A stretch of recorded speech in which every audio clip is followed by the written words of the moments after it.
Well, welcome back to the Breaking Ice podcast. My name is Josh Ferguson. Today I have the lovely chance to sit down with Heidi Hodgson, a candidate for council this upcoming election. And I'm just so pleased to have more people engaging in this. It makes me really happy. One thing that you and I were discussing before you came in today was kind of about like why I was doing this. So Right. what kind of questions did you have? I just wondered exactly why are the candidates, like, I felt honestly pressured to Sure. come. I'm glad I'm here. Yeah. And I'm absolutely ready to do this, but I felt like there was a little bit of pressure. I don't know how other candidates felt. Well, you can't speak for other people. So, yeah, but I'm glad that I spoke with you yesterday and you clarified where you were coming from, and I think it's all good. I will say, just for the viewers, I'm not going to lie. I did want to pressure people a little bit.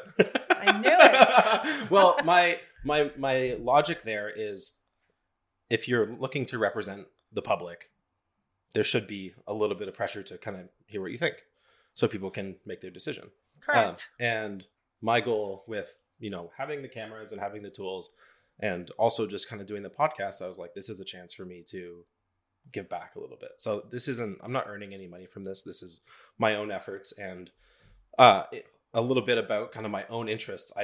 I'm like a politics addict. So, Are you? Well, yeah, I listen to a lot of stuff about the States. I grew up in Mexico, so I kind of have like all of North America that's relevant to me in a lot of ways. So I listen to a lot of stuff and I love listening to podcasts, and it's Why always didn't you run? Huh? Well, we can talk about that later. I had thought about it, but I decided against it. I wasn't sure that I would be able to commit the time. Right. Honestly. It is a huge commitment. Yeah. And for me, if I were to run for something like that, I wouldn't want to half-ass it. And I didn't feel like at the time where my kids are the age they are and the time that my business is at, I was really able to dedicate the kind of time that I would have liked to put into something like that. Gotcha. So anyways, I completely lost my train of thought. We were talking about why we're here, and Yeah. And I thought that I could be helpful in that way, but I did want to put the pressure on a little bit to be like, come on, get out here and let's hear what you think so that people can make an informed choice. Right. And this is the first time that Norman Wells has really ever had access to someone like you. Yes. So previously, and I think I mentioned to you, 2003 was the inaugural candidates forum. Okay. That was hosted and all subsequent years by the Norman Wells and District Chamber of Commerce. Yes. So there was always, since that time, a forum. Yeah. And I ran, this is my third time running, and hopefully I'll get in. And I did attend the previous ones. Sure. For my context as well, I haven't been around or paying attention for a municipal election here ever. So I just didn't know. Yeah. So there's a different feel all the way around, I think, to this one. I also think the kind of like high prices compounding at the time of the election is a dynamic that is maybe just making it feel more heightened than it typically would. Maybe. Yeah. Yep. Okay, well, let's jump in. So Heidi, you're running for council. Yes. Let's start with your personal background. Where are you from? Norman Wells, my hometown. Yeah. Yep. And you've lived here your entire life? Yep. Nice. And well, I had to go away for school. School only went up to grade 9. Okay. Because I'm kind of old. Sure. So yeah. You don't look old. Well, I am. So yeah, grade 9, I had to go away for school, just like we all did at that time. And then I came back and worked for Imperial Oil out of high school. Okay. Where did you go to high school? Well, I wanted to go with everyone else to Yellowknife to residential school, but obviously my dad knew about residential school and thought, no, my daughter's not going. So my first year, grade 10, I went to Victoria to a girls' school, a private girls' school, and it was horrific. Oh. Coming from a small town. Yeah, where you know everybody. Yeah, and going to a place like that and the only Indigenous person. Where is Victoria? Victoria, BC. Oh. St. I wasn't Margaret's sure if that was the name of the school. I see. Yeah. And then grade 11 and 12, I stayed with friends in Bonnyville. Okay. Alberta. So.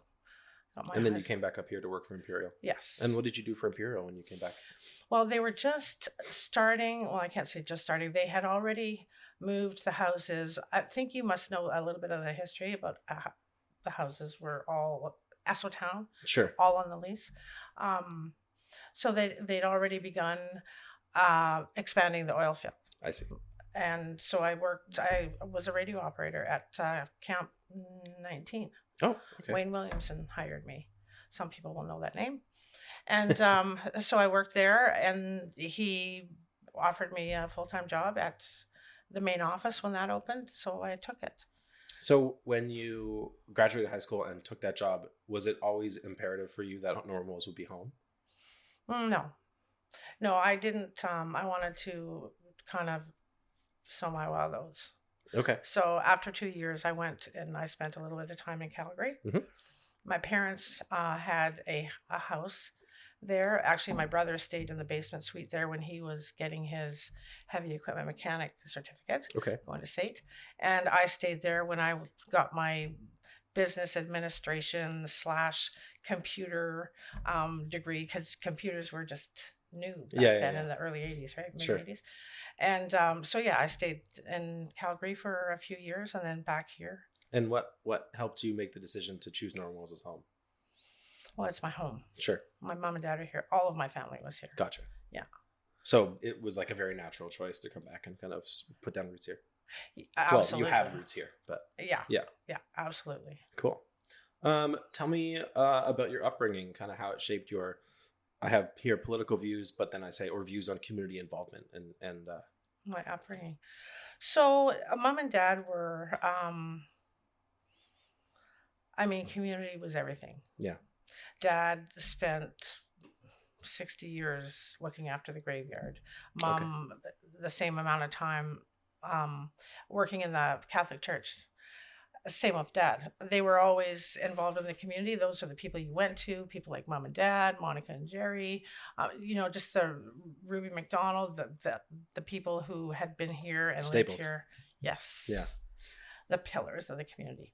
So I was raised kind of with the community is where you want to help, give back. Mm-hmm. Religion was also part of it because of mom, and dad went to residential school, so he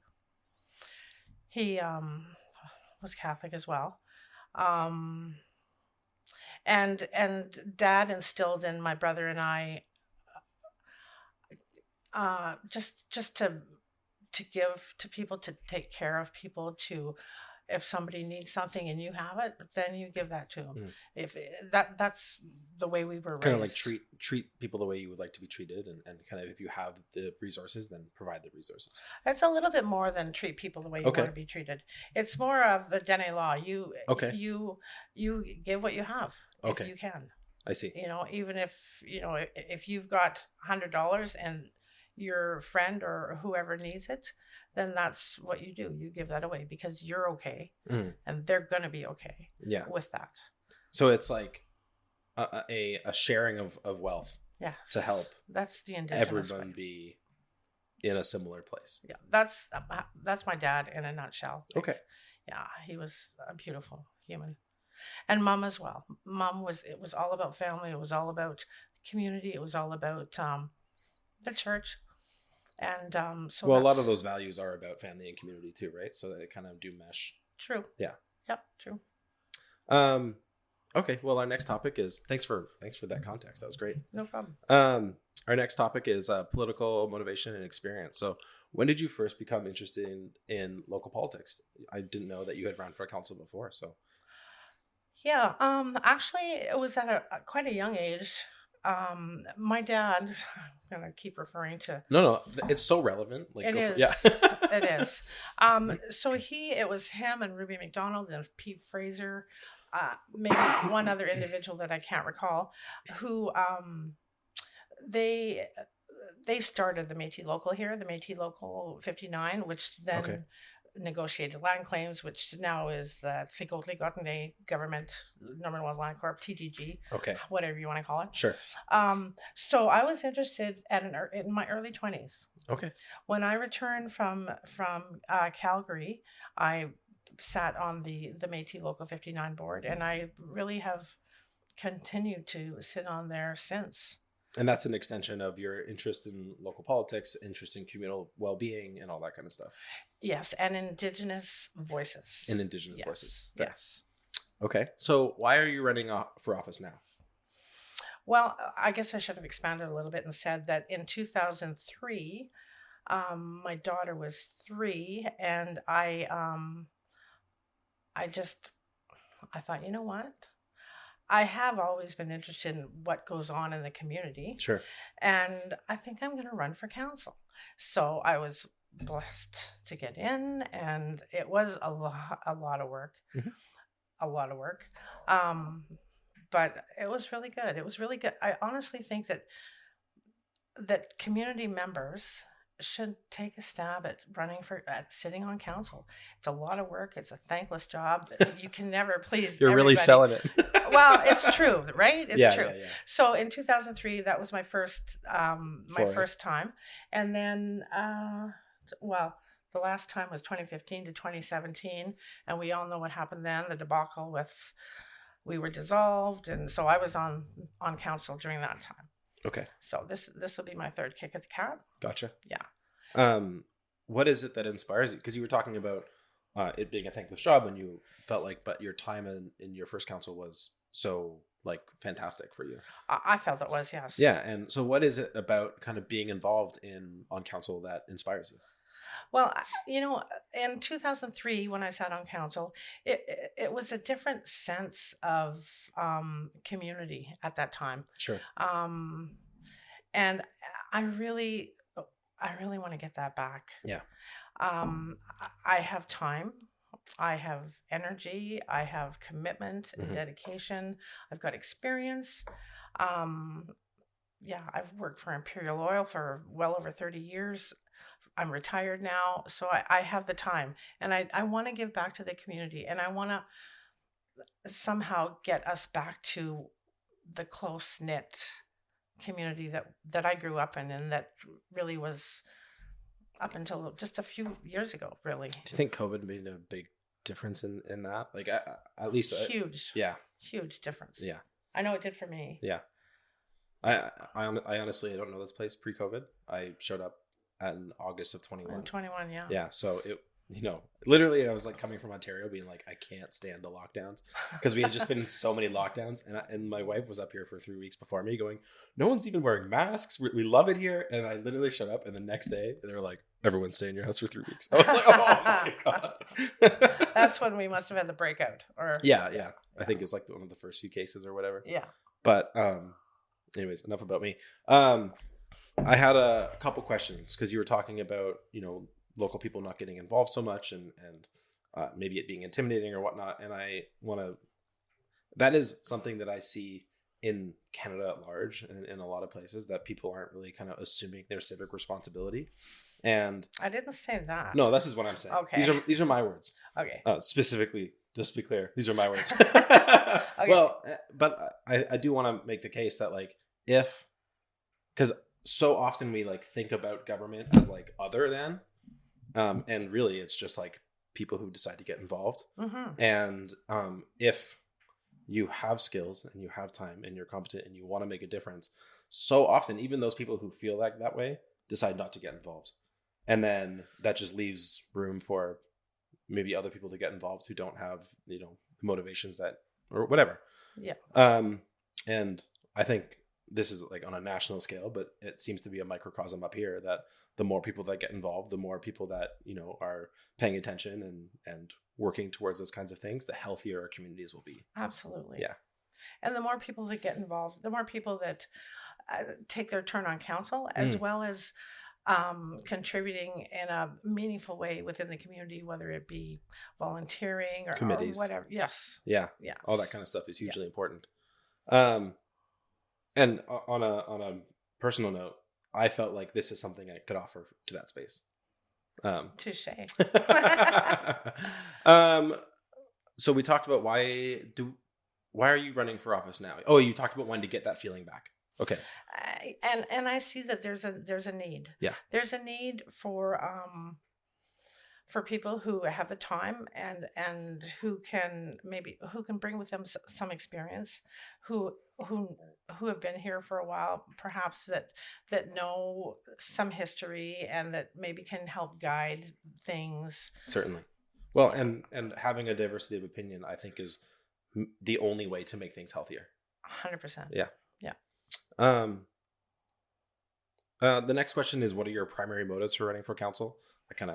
I don't know if you want to, is there anything else you want to tack on there? I think we covered that one, Josh. I think so too. Yeah. All right. Vision and policy. What specific issue in Norman Wells are you most passionate about? What specific issue?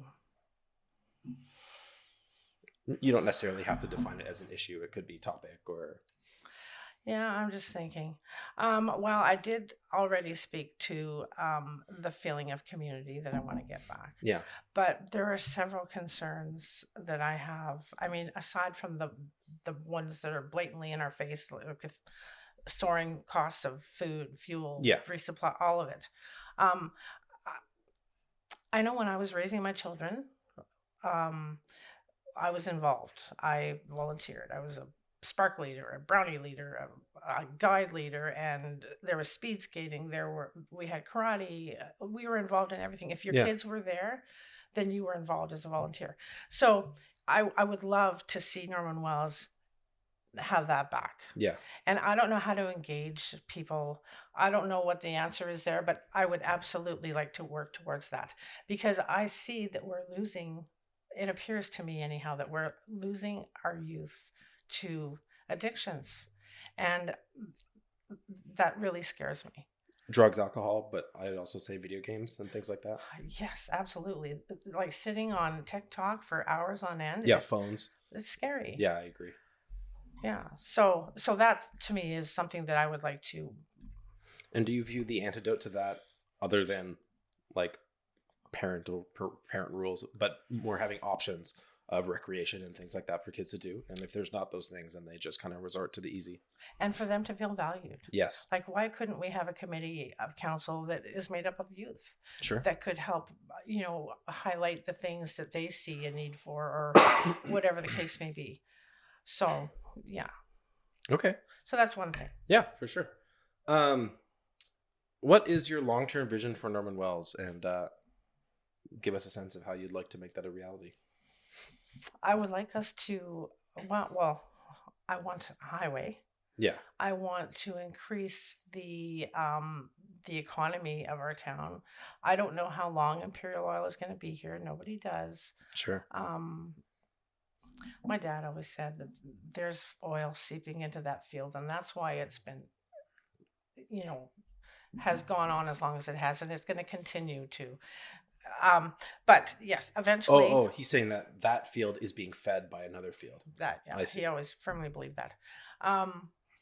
But eventually, it might not be cost effective for them. Sure. I know there's a couple of leases across the river that they could develop. Like, who knows what's going to happen? But I know we need the highway. Yeah. And I know we need something other than the oil industry, whether it be tourism, whether it be. Well, and all that would be so much more viable if there was the lifeline of the highway. Yes. Right? Yes. Yeah. And hopefully that would bring down costs. That would bring, Oh, I'm sure it would. Yeah. I'm sure it would. I could drive out and I could get my groceries. I wouldn't, Yeah. It would be beneficial, I think, all the way around for the region, not just Norman Wells. Oh, of course. Yeah. Of course. Even if it came to Norman Wells, that would just reduce the amount of air travel that would need to go to other communities, even in the summer or whatever. Yeah. Obviously, a road to all communities would be ideal. Yeah. Yeah. But, But Norman Wells is, yeah. the hub. Yeah. Of the I was going to say city. hubby, but that didn't. Norman Wells is comprised of a diverse population. You have camp workers, long-term residents, and kind of 3 to 5 year transient people. How would you balance the needs of all those residents as a councillor? How would I balance the needs? Well, I think that council needs to. We need to. You're good. You can stay where you were. Yeah. We need to reach out to the community as a whole, and I think we need to get input from the community, from all of those different diverse groups.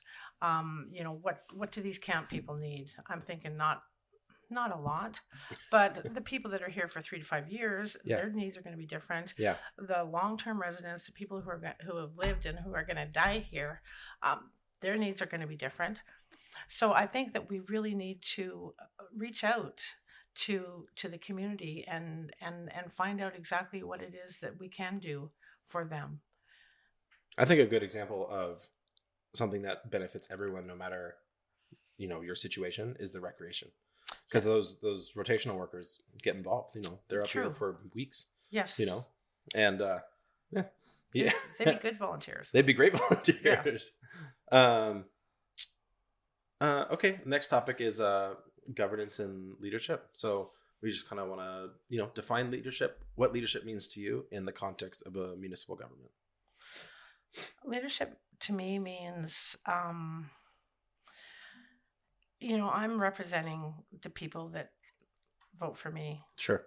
And I, in the past, have wanted to have input from the public. Yeah. And I would lead in such a way that I'm listening to them, and I'm going to bring forward what they believe are important to them. So I'm here as your voice, the people of the community. And I hope that we can be transparent at that level, at the municipal level. Ideally. Yeah. Yeah. That's I think ideally transparency at all levels, but that's... Yes. Yeah. So my leadership would be really to bring forward the concerns and address the needs of the community. Can I push back on one thing you said? You said that your duty as a leader is to be the voice of the people that vote for you. Do you view that if you're elected / when you're elected, do you think that it's your job to represent all the people, even if they didn't vote for you? Okay. So that was, Okay. I just wanted to clarify that specific thing. Yeah. I apologize for that. I would be representing the people of Norman Wells. Yeah. Not just the ones that vote for me. Well, I feel like it's an important distinction. And yes. And I think too often in our national politics, it's almost like people don't think that way. I'm not sure, but yeah. Yeah. No, thanks for pointing that out. How do you handle personal conflicts in a professional setting? Can you give an example? Did we finish that last question satisfactorily? I thought so. I thought we said define leadership, what that means to you in the context of municipal government. Okay. And you talked about making sure that the people that you're representing can come to you and talk and then be represented by you, and kind of opening up those channels. And then transparency is what you mentioned. Yes. Do you want to add anything else? No. Are we going to hit on transparency again? I don't want you to go ahead and... No, but there is a section at the very end that just allows you to kind of say whatever you want. Okay. So if you want to talk about transparency now more, I'm totally Let's open. follow your We have time. I know. I can throw it in at the end. Okay. No, let's talk about it now. It's on your mind. Tell me more about transparency. What are your feelings? How would you like the next council to be more transparent? Well, the next council, I ideally needs to share, and I did watch your podcast with Alexis, mm-hmm. and how, admittedly you said, I'm not going to read council minutes, although they are interesting, because what you'll see what's going on. Certainly. My issue with council minutes is this isn't just council minutes, this is like government documents, but I feel like they're kind of jargony and coded in a way that find it difficult to understand. Well, they're not verbatim. They're really just motions, I believe. Yeah. You don't get to hear the discussion. Yes. And so one of the things that I personally would like to see, even though I don't want to be in front of the camera, I really would love to see the council meetings televised. Oh, that would be awesome. We used to have a community channel. Yeah. I don't know if you know that. Norman Wells ran a community channel, and when Northwest Tel came in and started offering cable, they took over the community channel. Of course. And so it's gone. Yeah. So such as things. Yeah. If we had the ability, I think how more transparent can you be? You know what the agenda is. You know what the discussion is. Obviously in camera things, you couldn't televise, but yeah. Yeah, in any kind of leadership context, there's certain things that kind of need to be fleshed out behind the scenes, as much as you would like to not do that in the perfect world. But for anything that is public, I agree. Well, and solutions like that could be a Facebook stream or whatnot. Those are other solutions. You don't have a community channel. We have a community page. Yeah, we do. Or whatnot. I just, not everyone is on Facebook. Yes. Yeah. And that's one option, but I would love to see. Well, Alexis and I were talking about putting, resolutions up on that board or whatnot. That's like kind of in everyone's face. Yeah. I thought that would be a kind of cool thing. Get a little brief on your way to the grocery store or whatever. Yeah. Us older people take a little while to read that though, and we have to squint. But yes, that would be. Either way, I think any kind of creative solutions to getting information out to people is almost always key. Good. Yeah. Yeah. I can't think of a situation. Well, as long as it's true information, it's good.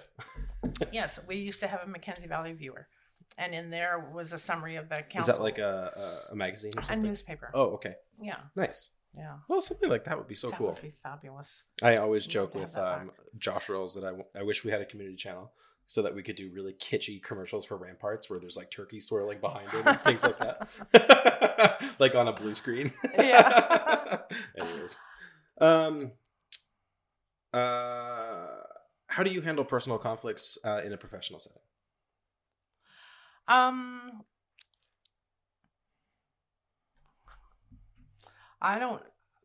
I'm thinking back to my previous terms on council. Sure. And there have been contentious items. You don't always agree with the people that you're sitting with. Yeah. But I think it's really important to sit down and listen respectfully. Mm-hmm. And then give your opinion. Yeah. And that's all you can really do. Of course, not everyone is going to like everyone, but we need to be respectful. Yeah. And so to me, I don't think that conflict on council is going to be an issue. Not for me anyways. No, certainly. I completely agree with you. I think if you're doing things right, there is going to be disagreement, I think. Yep. So you should lean into that. But there's a difference between disagreement, constructive disagreement, and then conflict. Yeah. Can you be impartial if you have to work with someone you dislike? Absolutely. Yeah. Yes, absolutely. I can't think of anybody I don't like that is running, but yeah, absolutely. Fair. I mean, I've had to work with an individual that was challenging, and that was like 30 years, so I can do it. For 30 years you worked with that person? Yeah. Well, that's a good track record. And what is your role / how do you work as a part of a team during a crisis? I add what is your role because I'm curious about like maybe you might have a specific niche that you might fill. Well, of course, I want to be part of the team. I want to be front and center. I want to help however I can. Yeah. I do have strong points. I'm really good at taking minutes. I'm really good at telephone work. I'm good at certain things. Yeah. So I would want to highlight those and let whoever is in charge know, let me do this and you won't regret it. Yeah. Maybe you don't want to be like on CBC or whatever, but then there's a lot of other support work that you can do. Absolutely. Yeah. Cool. Yeah. Nice. We're tracking perfectly in terms of time. Oh, good. Next topic is community engagement and representation. So how do you plan to involve residents in the decision-making process? I think it's key to have regular meetings. Mm-hmm. Regular meetings with the community, whether they're quarterly. Quarterly might be reasonable. I'd like it to be more often, but and encourage people from all walks of life to come in and share. Yeah. Let everyone be comfortable, whether it's, I don't want to name any names, but from every walk of life, from the elder to the youth. Let's sit down and let's hear what you have to say. These are the things that we're thinking of pursuing. How do you feel about that? And really take that feedback into consideration. I think regular community meetings, that's going to be key. And how do you view a community meeting? Because, at least in my experience, I've seen certain attempts for, reaching out for feedback, and then, there's not much response, and that can be like really not disillusioning, but like disappointing. Yeah, disappointing and defeating. And then you're like, oh, we tried. But like my criticism is like, maybe you weren't trying hard enough. Maybe you weren't trying in the right way. So like, how do you plan to kind of inject that creativity into? I think we can feed people, and I think we can invite people. Oh, like specifically. Yes. Yeah. Nice. That's a good change. Yeah. I mean, like I said, not everybody is on Facebook. Not everybody is on social media. Yeah. So you need to hit all of the avenues of communication. Yeah. I was, when you were talking about quarterly meetings, community meetings, I was imagining a section that is kind of like an open mic section, so people just have a chance to go up and talk. Yes. Yeah. That'd be just like cool. I watched your podcast on the Candidates Forum, which I didn't attend. And I really liked the end of it, where the open mic people had a chance to bring forward their concerns and pose them to the candidates. Totally. That was great. Yeah. And I think that kind of stuff, I come from a background where that kind of feedback was paramount. Yes. And although scary, right? Like, it's scary on both ends. It's scary to put yourself out there and say what you think, and it's scary to, even though you shouldn't be scared of it, receive that kind of feedback. And I think it's human nature to kind of like feel tension there. But we need to lean into our better angels. I'm not using that sentence properly, or better nature maybe, and accept and kind of like fuel off of that, because it's the most important thing. And we need to make people feel comfortable. Yes, certainly. Right? Otherwise, like I would sit next to somebody who I thought maybe had something to say and say, let's talk about that. Yeah.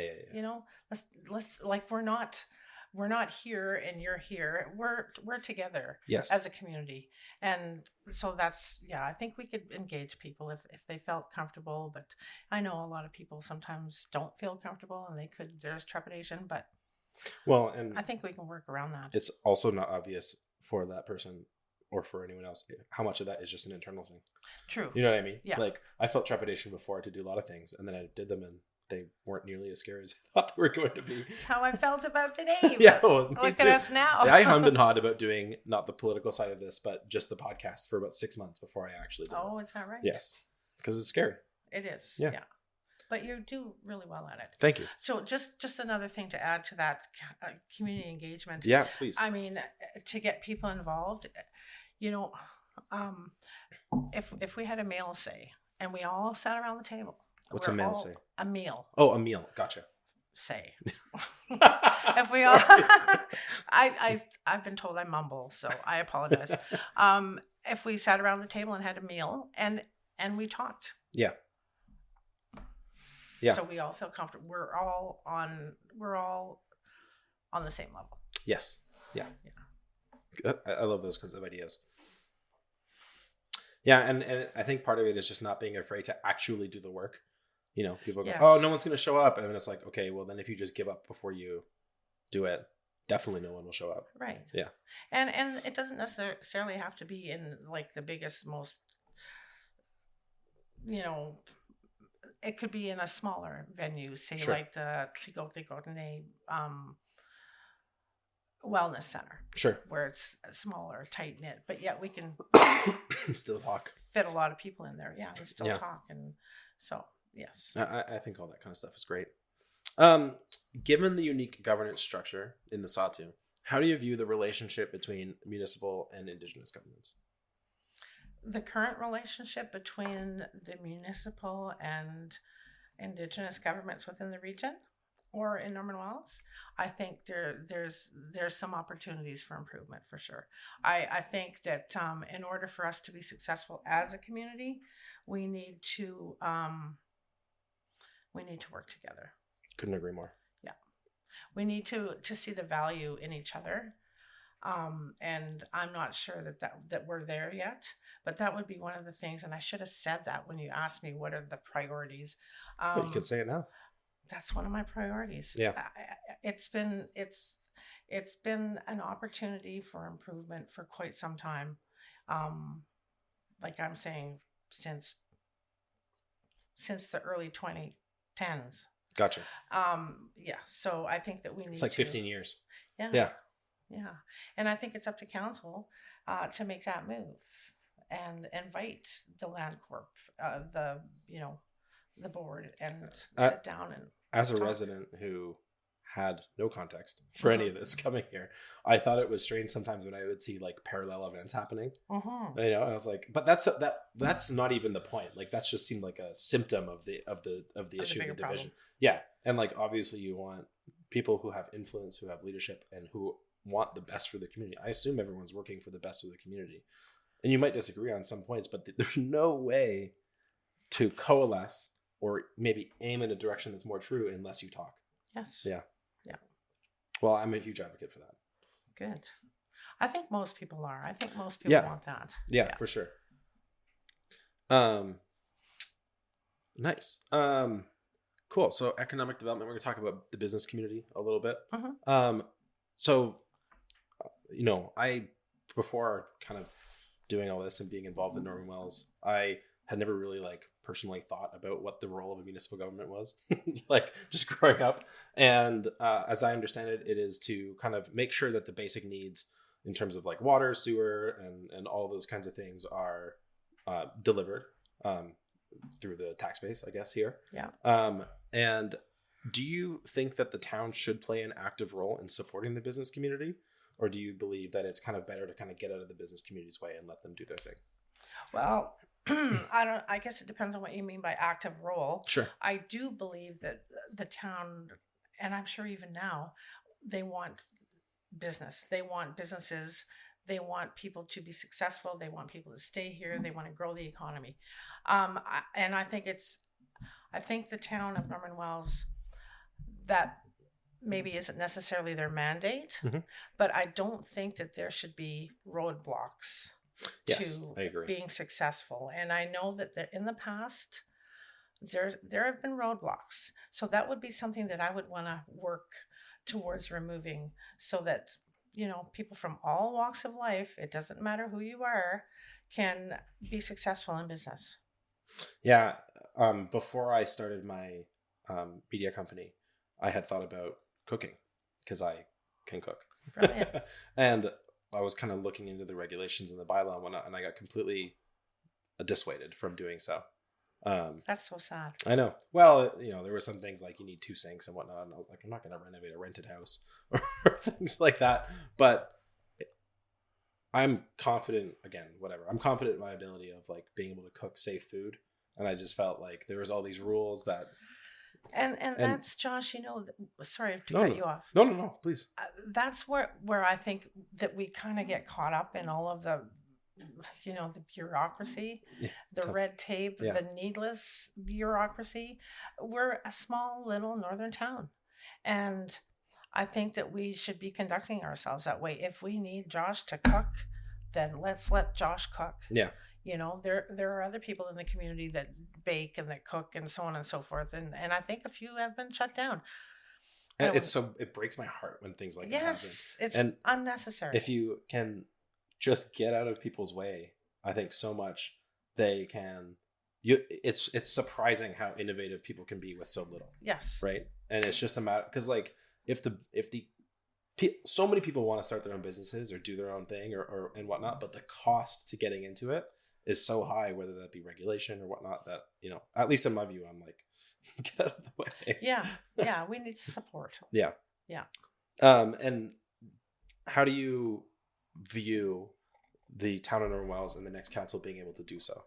Because there's obviously things that like Health Canada or whatever are going to be like, you can't, there's regulations from on high that are difficult to kind of work around. I don't know how it all works, right? Do we have the ability? Can we? What was your question? I'm just curious how you view the local municipal government being able to aid that situation when so much of those bureaucratic roadblocks come from not necessarily the municipal government, but health agencies or whatever. Right. So like I said before, we should encourage and help as much as possible anybody who wants to get into business. I don't think that we should be funding. That's not our mandate. We have the GNWT and the federal government to do. There's lots of money available for people who want to start their businesses. but we shouldn't be a roadblock. We shouldn't be part of the bureaucratic red tape.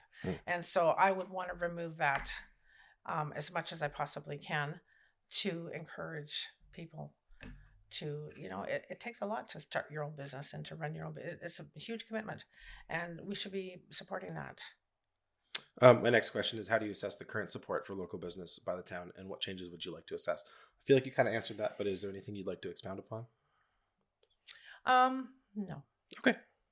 My next section is about current issues.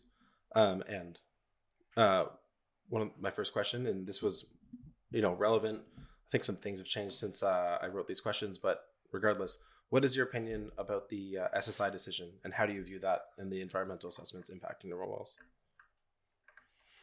Okay. So that's a loaded question. Certainly. But I understand SSI's motion to send the operation as well as 490 to EA. I understand it. I don't agree with it because the timing isn't appropriate. There's been a tenuous relationship between Imperial Oil and Indigenous people within the region since they began operating. Understandably. Here. And so these issues, they should have been addressed 20, 30 years ago. Not now. We're in a time where, we need Imperial Oil right now. We need them to continue operating. We've got families, local families, Indigenous families that work for them that will be affected. Yeah. Not to mention the fly in, fly out people. Like, I understand SSI's where they're coming from, but it was in my opinion, the wrong thing to do at this time. That makes a lot of sense. Yeah. What do you believe will be the biggest challenges for Norman Wells over the next 6 months? Aren't they obvious? Yeah. So, I mean, obviously the fuel, the high cost of fuel, the high cost of food, the environment that, will we have, probably not going to have a barge next year, probably not going to have a long winter road season. Those things are all at the forefront. And when you think about it, they're it's a little bit scary. Totally. And like I said, when I was watching the candidates forum, one individual said, I don't know if I can afford to heat my home. So I'm hoping, I think I got lost. What was your question? No, it's what will be the biggest challenges for Norman Wells over the next 6 months? Right. So I think that the biggest challenge will be to ensure that the federal and territorial government give us what we need to supplement Norman Wells and the people who live here, so that we can afford to continue living here. Yeah. Because people have bought their homes here. People have invested in Norman Wells, and we need to make sure that we continue, and we need that support from outside Norman Wells. I agree. We can't. Sorry. No. I was just gonna say, like, as someone who bought a home here and is invested here, it is nerve-wracking. Yes. It is scary, and also, like, the people who have bought homes here and have invested here didn't do so for no reason. That's right. Norman Wells is a beautiful place to be. Yeah. Beautiful place to raise your family, young families. Well, and activity from Imperial Oil and activity up north, and the government of Canada having a stake in Imperial, at least the oil field here. That place only operates because people decide to invest here, right? And then there's revenue that the government makes from that. So it makes sense to support a lot of revenue over the years. 100 years. I can't even begin to fathom how much revenue. But it's the kind of thing where it's like, it feels unethical to leave the folks high and dry in a time like this. Exactly. Yeah. So I feel that one of the biggest challenges, but I think we can do it, is to pursue the help that we need from the feds, the GWT, maybe industry. So when you're part of council, how do you plan to kind of help forward that goal? Well, I think that most probably people who will be on council and the mayor are going to be thinking along the same lines. Yeah. And all we can do is all we can do is put our heads together and think of how we're going to pursue that. So if you're putting me on the spot, asking me if I have a plan right now, because I don't. Well, no, yeah. But I know that would be probably first and foremost on our minds. And I feel bad a lot of the kind of, I feel bad because there's such a focus on this right now on the cost of living, and the reason is because it's foundational. Without that, you can't address the other issues. Yeah. And actually, it will exasperate the other issues, right?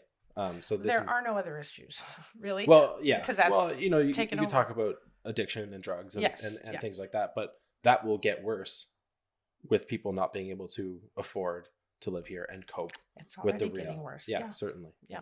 So, yeah. On that note, well, doom and gloom, right? Do you feel what kind of skills do you feel like you bring to the table that will really kind of help push that forward, or that you can offer? Well, I have worked in the oil field for my entire career, and I've worked on, and I'm still on the Norman Wells Land Corp, the Tligo government. So I do have access to that information. Sure. That I've garnered from, working with Imperial Oil, with the Land Corp for many, many years. And I honestly think that we could work hand in hand, the municipal government and the TGG, to access pots of funding, so that we can address these issues. Mm-hmm. Did I even answer that question? I think so. Well, no, I just asked you what. Yeah, no, for sure. Well, I think what I said, what do you bring to the table specifically that will help further those goals? And you mentioned being involved in the land corporation, being involved or having been involved in Imperial Oil for so long. You have an understanding, this kind of information that you can, leverage, not leverage, but leverage. Yeah, I do know. I mean, I heard Bob Greek speak, and he's such a great speaker. Yeah, so he's right. Everything that he said, yeah. I never met him before, and that was my first impression of him, and I'm actually talking to him later today, and I really look forward to it. It's going to be an interesting conversation. Yeah, he's a pretty cool guy. Yeah. My next few questions, we're going to leave for a second. We have a few more minutes. What would you say is your biggest strength as a candidate that you are bringing forward? My biggest strength is probably that this is my hometown, and that my love for the community and the people in it will make me work that much harder to see us succeed in being the community that I'm sure everybody wants us to be. Yeah. So I think I plan on dying here, and I'm going to be buried next to my parents in the graveyard. So I have an investment, as do so many other people. I'm not trying to minimize that, but I think that, that's. Yeah. Well, as maybe I would put myself in the category of, I'm not a lifer, but I've been here for 3 years, and I intend to. Be a lifer. I could be a lifer. My family isn't very far away, so they have pulls like that. Right. But regardless, I have an investment here. Yes. Yeah. And again, I also love this place, so I'm really rooting for the next council. I'm really optimistic that things will hopefully things can move forward in a super positive way. I believe they will. Yeah. That's excellent. What is your biggest weakness and maybe area of growth that you have identified? Did you ask Alexis this? I did not, but I have asked. No, I did not ask Alexis. Kidding. Well, no, it's fair. It's all good. I will say I asked Frank this question, and I plan on asking Bob this question too. So my biggest weakness is that I tend to care too much about too many things and want to do too much. And is that a weakness because it splits your attention? That's a weakness because I need to be able to focus on one thing, not necessarily split my attention, but you can't fix everything. Sure. So I need to prioritize. So yeah, I think that would be my biggest weakness. Is having a difficulty prioritizing because you care about so many issues? I just want to clarify because No. sometimes you ask people what their biggest weakness is and they go, I work too hard, which doesn't sound like a weakness so much. Right. So I'm curious. I just want to kind of be more specific. And I actually think that identifying your weaknesses is such a strength, because then once you say them out loud, you can really work towards fighting those things. Right. Yeah. Addressing them. No, I can prioritize. But I do tend to, when people come to me, say, and tell me, this is what's happening, and like I immediately want to go and help them. Yeah. And do something, fix it. Yeah. So that I don't know if that's a weakness or a strength. I think on council it might be a weakness because you need to pick and choose and prioritize. I see. Like there's difficult decisions that need to be made, and you feel so strongly for people that sometimes it might be hard to make those decisions. Yes. Yeah. I'll give you an example. I love it. Mr. Edward Uzi, who we all know and love. I would love to have him on too. That'd be cool. Right? He'd be great. He required a hearing aid, and the Rayuka was still here, and I was chatting with him, and he, you have to speak really loud. And I said, why don't you have a hearing aid? And he said something along the lines of, went to the health center and just whatever it was. So I went with him, and I went to his appointment and made it known that this elder here, it can't hear, he needs a hearing aid. So he has a hearing aid. So those are the type of things. Like I tend to advocate a lot for the person who can't help themselves. Yeah, no. Does that make sense? Yeah. The only way I view that as a weakness is if that conflicts with making a difficult decision that would be better for everybody, right? Yeah. But I also think that that's a very noble thing to do, right? Instead of just being like, well, too bad he doesn't have a hearing aid, just moving on with your life. Well, to help Edward was a good thing. Yeah. Maybe I could be softer in my approach. Oh, okay. Yeah. Sometimes I can be a little aggressive. Like fiery? Well, you know what? When people say no, then I won't accept that. Okay. So, yeah. That could go either way. That could be an amazing trait, and it could be it could get you into a situation that isn't perfect. Yeah. Yeah. Are you optimistic for the future of Norman Wells? Absolutely. Yeah. This is my hometown, and it's going to be fine. I think that with the people that are here, all the way from the current mayor to the youngest little Skipper. Yes. They want Norman Wells to succeed, to be a happy, healthy place to live. And so I'm absolutely optimistic. Yeah. Are you optimistic for the future of Earth, of the world? Call me a fool, but yes, I am. I don't think you're a fool. I'm super optimistic for the future. I think, oh gosh, we could get into a long conversation. Well, yeah, that's a whole nother episode. But Norman Wells isn't an isolated entity from the world at large. No. And things that happen, across the planet affect us.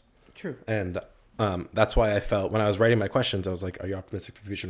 Normal question to ask.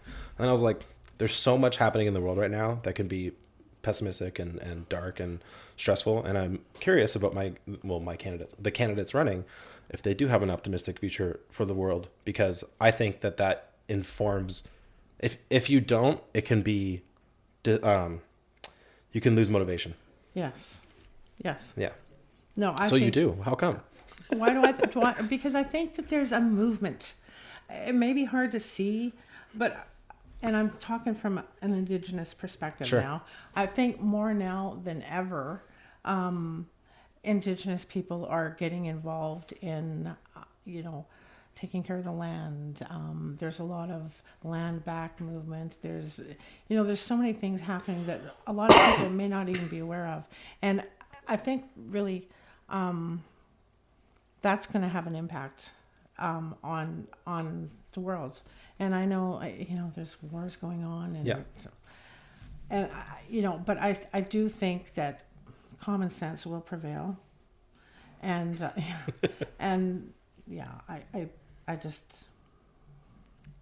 I do have optimism. I'm sure things will be fine in the world. That's excellent. Yeah.